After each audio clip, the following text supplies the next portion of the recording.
Good morning students.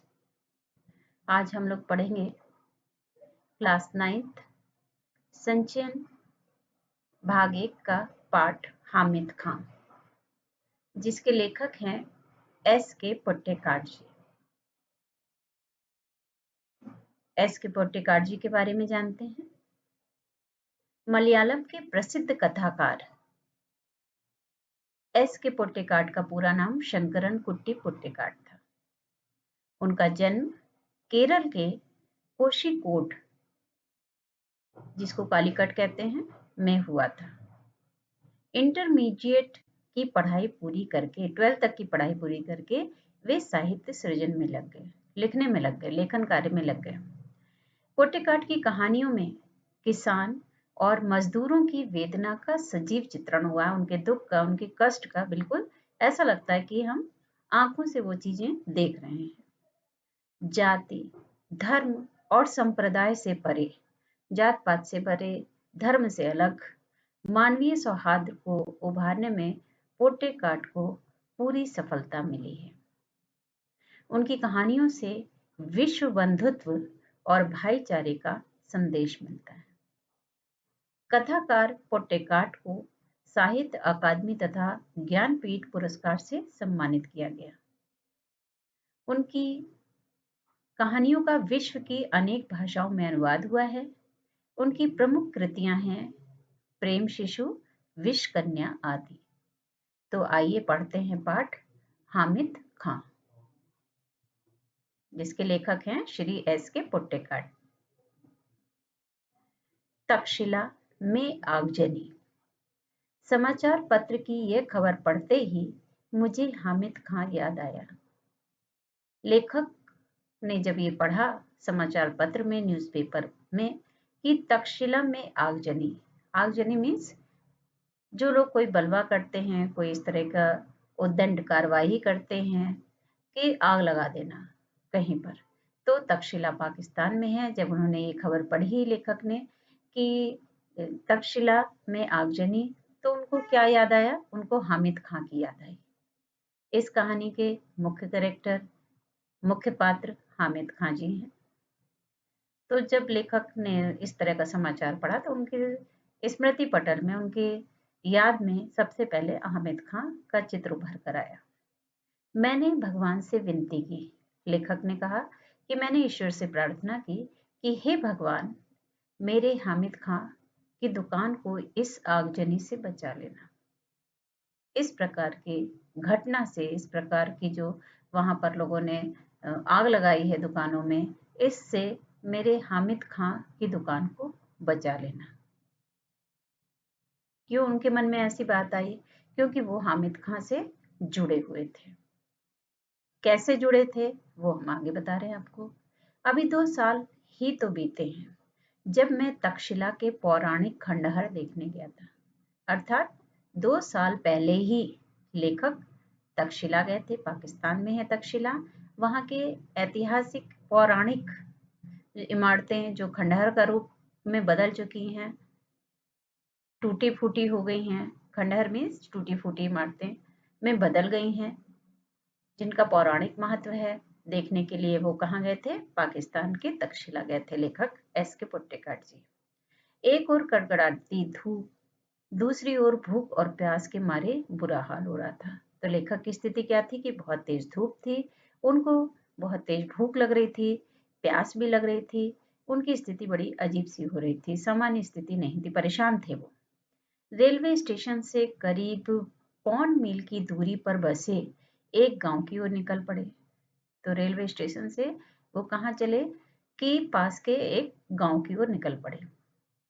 हस्त रेखाओं के समान फैली गलियों से भरा तंग बाजार। आपने देखा हाथ में जो रेखाएं होती हैं उसकी तरह, अर्थात बहुत नजदीक नजदीक, बहुत समीप, बहुत पास पास गलियां थीं और बहुत तंग बाजार था। जहां कहीं नजर पड़ी धुआं, मच्छर और गंदगी से भरी जगह ही दिखी। जहां जहां उनकी निगाह जा रही थी लेखक की, उनको कैसी चीजें दिख रही थी? या तो गंदगी दिखाई दे रही थी, धुआं दिखाई दे रहा था, मच्छर, गंदगी, मतलब उनको कुछ एक अच्छा सा वातावरण वहां पर नहीं दिख रहा था। कहीं कहीं तो सड़े हुए चमड़े की बदबू ने स्वागत किया। लंबे कद के पठान अपनी सहज अलमस्त चाल में चलते नजर आ रहे थे। तो वहां के रहने वालों की लंबाई चौड़ाई ज्यादा थी, पठान थे, और वो अपने अलमस्त अपने मस्ती में चलते नजर आ रहे थे। लेखक तो भारत से थे, वहां घूमने के लिए गए थे।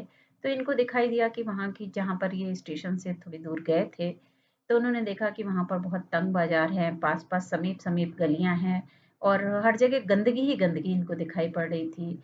कहीं पर सड़े हुए चमड़े की बदबू आ रही थी। चारों तरफ इन्होंने चक्कर लगा लिया, पर अभी तक कोई होटल नजर नहीं आया। छोटी सी जगह थी, वहां इन्हें होटल मिलता भी कहाँ। आप देख रहे हैं कितनी तंग गलियां थी वहां की, कितनी समीप थी, कितनी नैरो थी। मन में विचार आया, इस गांव में होटल की जरूरत ही क्या है? कौन आता होगा यहाँ पर जो होटल की जरूरत हो? तो इनके मन में ये बात आई कि यहाँ होटल की क्या जरूरत है। अचानक एक दुकान नजर आई, जहाँ चपातियां सेकी जा रही थी, रोटियां सेकी जा रही थी। चपातियों की सौंधी महक से मेरे पांव अपने आप उस दुकान की ओर मुड़ गए। जब इनको रोटियों की खुशबू आई और भूखे थे, प्यासे थे, तो अचानक ही इनके पैर उसी दुकान की ओर मुड़ गए। अब में अनुभवों से मैंने जान लिया था कि परदेश में मुस्कुराहट ही रक्षक और सहायक होती है।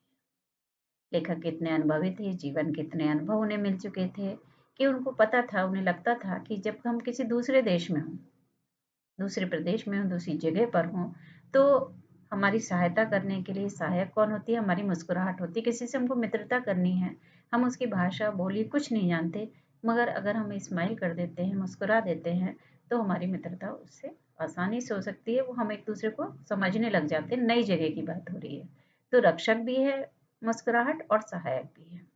सो मुस्कुराते हुए ये दुकान के अंदर घुस गया। फिर क्या हुआ देखिए। एक अधेड़, युवा से बड़े और बुजुर्ग से छोटे, अधेड़ उम्र का पठान, अर्थात 40-50 के बीच का एक पठान अंगीठी के पास सिर झुकाए चपातियां बना रहा था।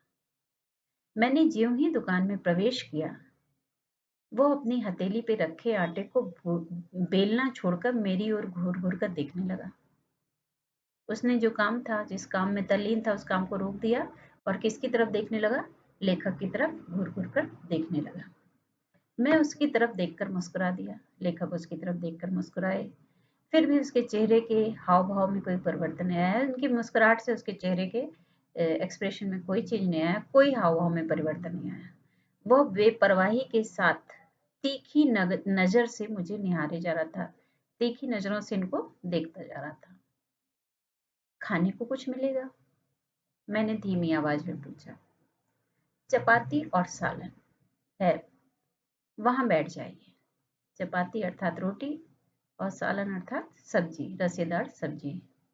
उसने एक बेंच की ओर इशारा करते हुए कहा। मैं बेंच पर बैठकर रुमाल से हवा करने लगा। गर्मी भी लग रही थी लेखक को, तो इनके पास जो रुमाल था उसी से वो हवा करने लगे। मैंने दुकान के भीतर झांक कर देखा। बेतरतीबी से लीपा हुआ आंगन, अर्थात सिस्टम से या करीने से लीपा हुआ नहीं, बल्कि बेतरतीबी से लीपा हुआ आंगन। बेतरतीबी का अर्थ है बिना सलीके के। फिर क्या हुआ कि धूल से सनी दीवारें, धूल ही धूल थी। एक कोने में खाट पड़ी हुई थी, जिस पर एक दड़ियल बुड्ढा, जिसकी बड़ी सी दाढ़ी थी, बुजुर्ग व्यक्ति, गंदे से तकिए पर कोहनी टेके हुए हुक्का पी रहा था। वहां का दृश्य क्या था कि ये बेंच पर बैठ गए लेखक एस के पोट्टेकाट जी, रुमाल से हवा करने लगे। उन्होंने दुकान के भीतर झांक के देखा, तो वहां पर बेतरतीबी से लिपा हुआ आंगन था, धूल से सनी हुई दीवारें थी, और एक कोने के चारपाई पर, बिस्तर पर, खाट पर एक बुजुर्ग सा व्यक्ति था, जो जिसकी दाढ़ी बढ़ी हुई थी, दाढ़ी थी, और गंदे से तकिए पर कोहनी टेके हुए हुक्का पी रहा था। हुक्के की गुड़गुड़ाहट में उसने अपने आप को ही नहीं बल्कि सारे जहान को भुला रखा था। वो इतना तल्लीन था हुक्का पीने में कि उसको दुनिया की कोई खबर नहीं थी कि उसकी दुकान में कौन आ रहा है, कौन जा रहा है। वो अपने में व्यस्त था, बिल्कुल मगन था हुक्का पीने में। भाईजान, आप कहाँ के रहने वाले हैं? चपाती को अंगारों पर रखते हुए उस अधेड़ उम्र के पठान ने पूछा। अब पहनावा, व्यक्तित्व कुछ उसको अलग सा लगा जो चपाती बना रहा था। तो उसने लेखक से प्रश्न पूछा कि भाईजान आप कहाँ के रहने वाले हैं? मालाबार के, मैंने जवाब दिया। लेखक ने क्या जवाब दिया कि मालाबार के। उसने ये नाम सुना नहीं था, उसके लिए ये नाम नया था। आटे को हाथ में लेकर गोलाकार करते हुए पूछा, यह हिंदुस्तान में ही है ना? हाँ, भारत के दक्षिणी छोर मद्रास के आगे। उसने बता दिया, लेखक ने बता दिया कि मैं हिंदुस्तान से हूँ और मालाबार से हूँ और ये भारत के दक्षिणी छोर मद्रास के आगे है, दक्षिण में है। फिर उसने प्रश्न किया उस व्यक्ति ने कि क्या आप हिंदू हैं? तो लेखक ने कहा कि हाँ, एक हिंदू घर में जन्म लिया है। सीधा सा जवाब नहीं दिया कि मैं हिंदू हूँ। उन्होंने उसको बताया कि मैंने एक हिंदू घर में जन्म लिया है। उसने एक फीकी मुस्कुराहट के साथ फिर पूछा, आप मुसलमानी होटल में खाना खाएंगे? क्योंकि उसको विश्वास नहीं हो रहा था कि कोई हिंदू मुसलमान के होटल में खाना खाएगा। तो उसने पूछा कि एक फीकी सी मुस्कुराहट के साथ कि क्या आप मुसलमानी होटल में खाना खाएंगे? तो लेखक ने कहा, क्यों नहीं? हमारे यहाँ तो अगर बढ़िया चाय पीनी हो या बढ़िया पुलाव खाना हो तो लोग बेखटके बिना सोचे हुए मुसलमानी होटल में जाया करते हैं। वो व्यक्ति लेखक की बात पर विश्वास नहीं कर पाया। लेखक ने उसे गर्व के साथ बताया कि हमारे यहाँ हिंदू मुसलमान में कोई फर्क नहीं है, वहाँ सब मिलजुल कर रहते हैं। भारत में मुसलमानों ने जिस पहली मस्जिद का निर्माण किया था, जब मुसलमान भारत में आए थे और उन्होंने मस्जिद बनाई थी, तो वो हमारे ही राज्य के एक स्थान कोंडूगल्लूर में है। हमारे यहाँ हिंदू मुसलमान के बीच में दंगे नहीं के बराबर होते हैं, अर्थात बहुत कम होते हैं, नहीं के बराबर होते हैं। उसने लेखक की बात को ध्यानपूर्वक सुनकर कहा, काश मैं आपके मुल्क में आकर ये सब अपनी आंखों से देख सकता। तो लेखक ने पूछा कि क्या आपको मेरी बात पर विश्वास नहीं होता? मुझे आपको क्या आपको मेरी बात पर विश्वास नहीं होता? तो उसने बोला, मुझे आपकी बात पर तो पूरा यकीन हो गया है, पर मैं इस पर ईमान नहीं कर सकता हूँ कि आप हिंदू हैं, क्योंकि यहाँ कोई भी हिंदू आपकी कही हुई बातों को इतने फक्र के साथ किसी मुसलमान से नहीं कह सकता। उसने उस व्यक्ति ने लेखक से कहा कि मैं इस बात पर विश्वास नहीं कर सकता हूँ कि आप हिंदू हैं, क्योंकि यहाँ पर कोई भी हिंदू जो बात आप कह रहे हैं कि हमारे जहाँ पर मैं रहता हूँ मालाबार में, वहाँ पर हिंदू मुसलमानों के बीच में दंगे नहीं के बराबर होते हैं। वहाँ पर मुसलमानों के अच्छे होटल में हिंदू जाकर खाना पसंद करते हैं, अच्छी चाय पीनी हो, अच्छा पुलाव खाना हो तो वहीं पर जाते हैं। इस पर विश्वास कोई नहीं करेगा। इतने गर्व के साथ कोई किसी मुसलमान से ये बात नहीं कहेगा। उसकी नज़र में हम आतताइयों की औलादे हैं। आतताई मीन्स अत्याचार करने वाले। तो क्या कहा कि उनकी नज़र में, हिंदुओं की नज़र में, जो यहाँ पर हिंदू हैं, उनकी दृष्टि में हम लोग अत्याचारियों की औलादे हैं। हमें इस हालत में अपनी आन के लिए लड़ना पड़ता है। यही हमारी नियति, यही हमारा भाग्य है कि हमको ये कहने के लिए कि हम अत्याचारियों की औलादे नहीं हैं, ये लोगों को मनवाने के लिए संघर्ष करना पड़ता है और यही हमारा भाग्य है। दुर्भाग्य है कि हमको लोगों को विश्वास दिलाना पड़ता है कि हम वैसा आचरण नहीं करते हैं जैसा उनके मन में गलतफहमी बैठी हुई है। उसकी आवाज में सच्चाई कूट-कूट कर भरी थी। लेखक ने पूछा, आपका शुभ नाम? हामिद खां।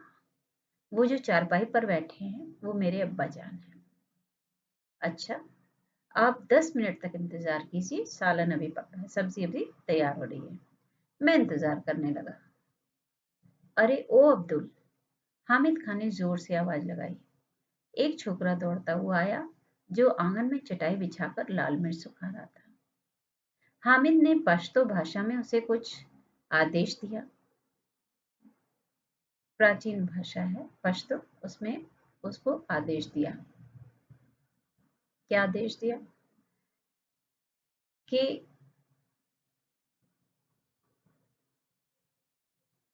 कुछ आदेश दिया और वह दुकान के पिछवाड़े की तरफ भागा। भाईजान, जालिमों की इस दुनिया में शैतान भी लुक छिप कर चलता है। किसी पर धौंस जमाकर या मजबूर करके हम प्यार मोल नहीं ले सकते। आप ईमान से मोहब्बत से मेरे होटल में खाना खाए हैं। ऐसे ईमानदार और मोहब्बत का असर मेरे दिल पर क्यों ना पड़े। अगर हिंदू और मुसलमान ईमान से आपस में मोहब्बत करते तो कितना अच्छा होता। धीमे स्वर में बोलते हुए वह अंगीठी से आखिरी चपाती उतार कर खड़ा हो गया। उसका कहना था कि अगर हिंदू और मुस्लिम आपस में बैठकर मोहब्बत से बात करते तो कितना अच्छा होता। जो छोकरा पिछवाड़े की तरफ गया था वो एक थाली में चावल लाकर सामने रख दिया उसने। हामिद खान ने 3-4 चपातियां उसमें रख दी, फिर लोहे की तश्तरी में सालन अर्थात सब्जी परोसी। छोकरा साफ पानी से भरा एक कटोरा मेज पर रखकर चला गया और लेखक ने बड़े चाव से बड़े मन से खाना खाया। कितने पैसे हुए? जेब में हाथ डालते हुए लेखक ने हामिद खान से पूछा। मुस्कुराते हुए हामिद खान ने हाथ पकड़ लिया और कहा, भाईजान माफ कीजिएगा, पैसे नहीं दूंगा। आप मेरे मेहमान हैं। मेहमान नवाजी की बात अलग है। एक दुकानदार के नाते आपको खाने के पैसे लेने पड़ेंगे, आपको मेरी मोहब्बत की कसम। लेखक ने कहा, मेहमान नवाजी की बात तो अलग है, लेकिन आप एक दुकानदार हैं और दुकानदार के नाते आपको खाने के पैसे लेने पड़ेंगे, क्योंकि आपको मेरी मोहब्बत की कसम, मेरे स्नेह, मेरे प्रेम की कसम। 1 रुपए के नोट को मैंने हामिद खां की ओर बढ़ाया। वह संकोच कर रहे थे। उन्होंने वो रुपया मुझसे लिया और फिर वापस इनके हाथ में रख दिया। भाईजान, मैंने खाने के पैसे आपसे ले लिए हैं, मगर मैं चाहता हूँ कि यह आप ही के हाथों में रहे। वापस कर दिए इनके हाथ में 1 का नोट। आप पहुंचे जब आप अपने देश पहुंचे तो किसी मुसलमानी होटल में जाकर इस पैसे से पुलाव खाएं और तक्षशिला के हामिद खां को याद करें। वहां से जब लेखक लौट आए तो वहां से लौटकर लेखक तक्षशिला के खंडहर देखने चले गए। उसके बाद इन्होंने फिर कभी हामिद खां को नहीं देखा, अर्थात फिर कभी अवसर नहीं आया कि इनकी हामिद खां से मुलाकात हो पाती। पर हामिद खां की यह आवाज उनके कि वो आवाज, उसके साथ बिताए क्षणों की यादें आज भी ताजा हैं। उसकी वो मुस्कान आज भी मेरे दिल में बसी है। तक्षशिला के सांप्रदायिक दंगों की चिंगारियों की आग से, धर्म और जाति के नाम पर होने वाले दंगे से हामिद और उसकी वो दुकान जिसने मुझे भूखे को दोपहर में छाया और खाना देकर मेरे भूख को शांत किया था, वो बची रहे। मैं यही प्रार्थना भी कर रहा हूँ। तो लेखक को जब समाचार पत्र में इस तरह का समाचार पढ़ा, ये पूरी कहानी हमने आपको बताई कि लेखक को हामिद खां की याद क्यों फिर से आ गई, क्योंकि उन्होंने समाचार पत्र में तक्षशिला में सांप्रदायिक दंगों की खबर पढ़ ली थी और जब ये तक्षशिला घूमने गए थे तब ये बहुत जब भूखे और प्यासे थे तो वहाँ की गांव की गलियों में घूम रहे थे और वहाँ पर इनकी मुलाकात हामिद खां से हुई थी। हामिद खान ने इनका बहुत सम्मान किया था, स्नेह के साथ इनसे मिला था, इनकी बातों को सुना था और इनसे इन खाने के पैसे भी नहीं लिए थे और कहा था कि जब भी आप अपने देश वापस जाएं तो किसी मुसलमानी होटल में बढ़िया सा पुलाव खाएंगे और तब आप मुझको वहां पर याद करिएगा। तो ये धार्मिक सौहार्द की एक कहानी है जो लेखक ने लिखी है। हमने बताया कि वो धर्म जाति के भेदभाव से परे थे, उनकी कहानियां उनसे अलग हैं। वो आपसी विश्व बंधुत्व की भावना थी उनकी कहानियों में। तो उन्होंने जो ये कहानी लिखी है ये शायद एक सच्ची घटना पर आधारित है और उन्होंने ये बताया है कि हामिद खां के जरिए बताया है कि हिंदू मुसलमान यदि एक साथ मिलकर मित्रता के साथ रहें तो कितना अच्छा होगा। पाकिस्तान में एक भ्रम फैला हुआ है कि हिंदुओं के बीच में कि हिंदू और मुसलमान भारत में अच्छी तरह से नहीं रहते हैं। ये भी इस कहानी में लेखक ने हामिद खां के जरिए बताया है और उन्होंने बताया है कि हामिद खां ने कहा जब उनकी बात सुनी लेखक की कि लोग हमको आतताइयों की औलाद समझते हैं, अत्याचार करने वालों की। आज आपकी बात सुनकर मुझे बहुत अच्छा लग रहा है। तो लेखक ईश्वर से प्रार्थना करता है कि जो सांप्रदायिक दंगे तक्षशिला में फैले हैं, उससे हामिद खान की दुकान बची रहे। तो ये थी कहानी हामिद खां, लेखक S.K. पोटेकाट जी।